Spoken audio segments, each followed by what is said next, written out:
जय हिंद friends, today I am going to teach you functions in C programming language. Okay, सबसे पहले definition देखते हैं इसका। फंक्शन होता क्या है? फंक्शन होता है set of self contained block of statements. ठीक है, set of self contained block of statement. इससे पहले मैं आपको एक बात बताता हूं। मैंने सबसे पहले वीडियो में आपको बताया था मॉड्यूलर प्रोग्रामिंग का कॉन्सेप्ट। सी जो है हमारा क्या है? Modular programming. इट मींस हम सी को मॉड्यूल्स के फॉर्म में बांट देते हैं और उसे अचीव करने के लिए, to achieve modularity we use functions. It means C जो है वो पूरी तौर पे फंक्शंस पे ही बेस्ड है। You can't imagine a single program without using function. ठीक है, आप विदाउट फंक्शन एक सी का सिंपल प्रोग्राम भी नहीं बना पाओगे। ठीक है, और कह सकते हो आप फंक्शन इज अ सब प्रोग्राम। ठीक है, फंक्शन क्या है? सब प्रोग्राम, प्रोग्राम का एक छोटा सा पार्ट है। क्लियर? तो फंक्शन सबसे पहला है set of self contained block of statement. एक ब्लॉक ऑफ स्टेटमेंट है। ठीक है, दूसरा फंक्शन इज अ सब प्रोग्राम। फंक्शन प्रोग्राम का एक छोटा सा पार्ट है। ठीक है, why we use function? To achieve modularity, to achieve modularity. ठीक है, मॉड्यूलरिटी को अचीव करने के लिए हम फंक्शन को यूज करते हैं। ठीक है, दूसरी बात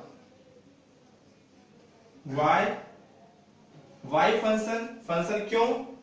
सबसे पहली बात है टू रीयूज द कोड।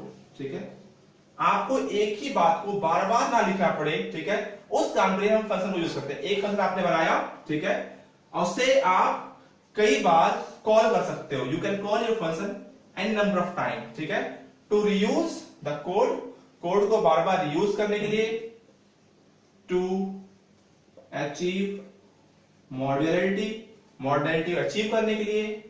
ठीक है, और क्या कर सकते हो आप अपने प्रोग्राम को ब्लॉक्स में तोड़ने के लिए। ठीक है, तो this is the basic points of functions. Now एक एग्जांपल के थ्रू मैं आपको समझाता हूं कि फंक्शन को यूज कैसे किया जाता है। उससे पहले सिंटैक्स देखते हैं फंक्शन का। ठीक है, सिंटैक्स ऑफ फंक्शन। फंक्शंस की यदि बात करें, सिंटैक्स कैसा था उसका? First of all return type. भाई जो आपका फंक्शन है वो एग्जीक्यूट करने के बाद आपको किस तरह की वैल्यू रिटर्न करता है। ठीक है, नेक्स्ट होता है आपका फंक्शन का नाम। ठीक है, फंक्शन नेम। ठीक है, and at last arguments. First one is return type, next one is function name, and third is argument of the function, and then block of function. आप यहां पे स्टेटमेंट्स लिखोगे, statement 1, statement 2, statement 3, and then return statement. ठीक है, return statement क्या होगा कि आपका फंक्शन चलने के बाद क्या रिटर्न कर रहा है, उस वैल्यू को आप रिटर्न स्टेटमेंट में लिख देते हो। ठीक है, आपकी बात मैं समझाता हूं अभी। अब आप देखो, ये फंक्शन बनाया आपने, स्टेटमेंट लिखा। अब ये सारी स्टेटमेंट आप लिखते हो।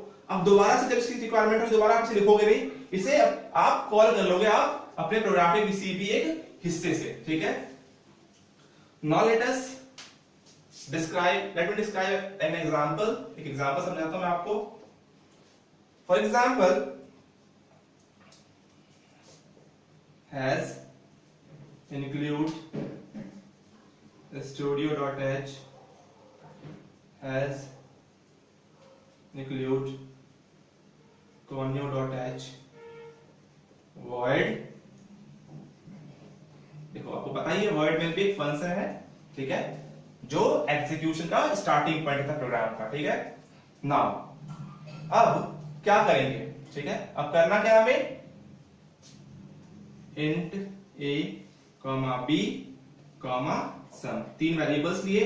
ठीक है, int a, b and sum, printf, enter the value of a and b।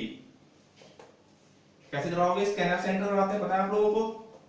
Percentage d for integer, percentage d for integer and m% a and m% b। A B को एंट्री करवा दी scanner से आपने।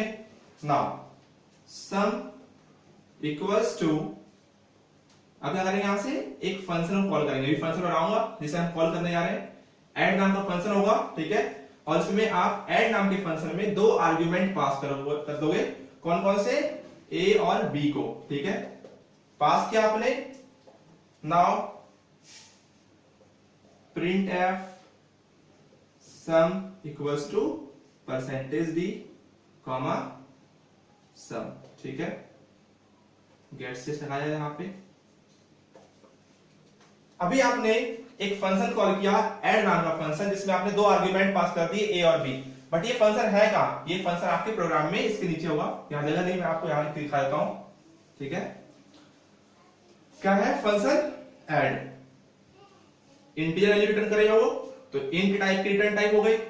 Add क्या है? Function का नाम है, और ये फंक्शन कितने आर्गुमेंट ले रहा है? ए और बी, दो आर्गुमेंट, दोनों किस टाइप के आर्गुमेंट्स है? इंटीजर टाइप का।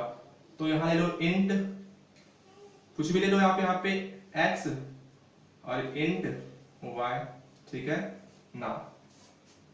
यहां पे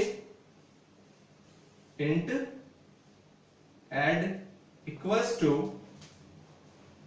x प्लस y, ठीक है। इंट ऐड एक वेरिएबल है, ऐड वेरिएबल, जिसमें आपने x प्लस y को ऐड करके उसकी वैल्यू को ऐड वेरिएबल में स्टोर करवा लिया।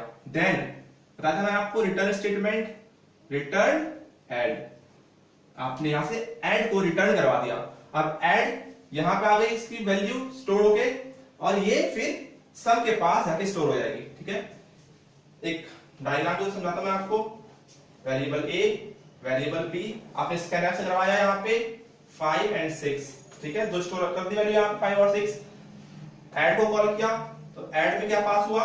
5 और 6, ठीक है। 5 और 6 कहां चला गया? x और y में, x में आ गया 5 और y में आ गया 6। देन एक वेरिएबल है दूसरा ऐड नाम का वेरिएबल, ठीक है। अब x में 5 और y में 6, ऐड में क्या आया? ऐड में आ गया 5 प्लस 6 इक्वल्स टू 11, तो 11 किसमें स्टोर हो गया? ऐड में। अब ऐड को आप यहां से रिटर्न कर रहे हो, रिटर्न करके कहां आएगा? ये यहां पे ऐड की वैल्यू क्या है? 11, 11 कहां छोड़ जाएगा? आपके सम में, तो सम नाम का वेरिएबल होगा, और सम के वेरिएबल में आपका 11 स्टोर हो गया, ठीक है ना। आप इस सम को प्रिंट कर दोगे तो आपको यहाँ पे 11 वैल्यू मिल जाएगी। अब इस प्रोग्राम से कितने बार भी ऐड नाम के फंक्शन को कॉल कर सकते हो और कई सारे नंबर को सम करवा सकते हो, ठीक है।